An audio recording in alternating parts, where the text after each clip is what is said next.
நீங்கள் சேவிக்கக்கூடிய பெருமாளுடைய பேர் என்னன்னு பார்த்தீங்கன்னா அப்பன் வெங்கடேஷ பெருமாள். இங்கே என்ன விசேஷம்னு கேட்டீங்கன்னா திருமுக்குடல் இந்த ஊர் பேர். வேகவதியாறு, பாலாறு, செய்யாறு இந்த 3 நதிகள் கூடுறதுனால திருமுக்குடல் பேர். என்னன்னு கேட்டீங்கன்னா ராஜா தொண்டைமான் சக்கரவர்த்தியால் உருவாக்கப்பட்ட கோயில் இது. 1400 ஆண்டுகள் பழமையான கோயில். ராஜா வந்து நம்ம நாட்டை எடுத்து போர் புரிய வந்துட்டா, திருமலைக்கு போய் பெருமாளை சேவிக்க முடியலன்னு அவர் வருத்தப்படுறார். இவர் வந்து ரங்கநாதராக படுத்திருந்த பெருமாள். நானே உனக்கு விஸ்வரூப தரிசனம் கொடுக்குறேன்னு சொல்லிட்டு வெங்கடேஷனா காட்சி தரேன்னு சொல்கிறார்.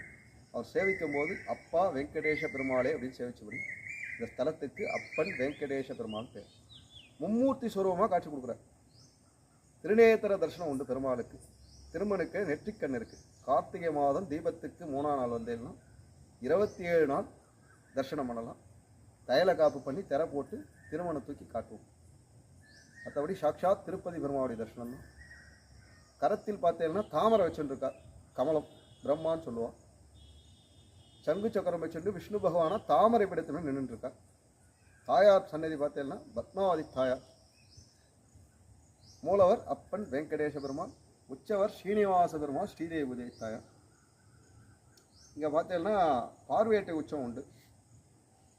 தை மாதம் 2ஆம் தேதி வந்தேன்னா இங்கே 5 பெருமாள் வருவான். காஞ்சி வரதராஜ பெருமாள், லட்சுமி நரசிம்ம பெருமாள், சாலவாக்கம் பெருமாள், காவாதண்டல பெருமாள். இவன் 5 பேர் வந்து மரியாதை பண்ணி இங்கேருந்து வீதி உலா புறப்பாட்டு நடக்கும்.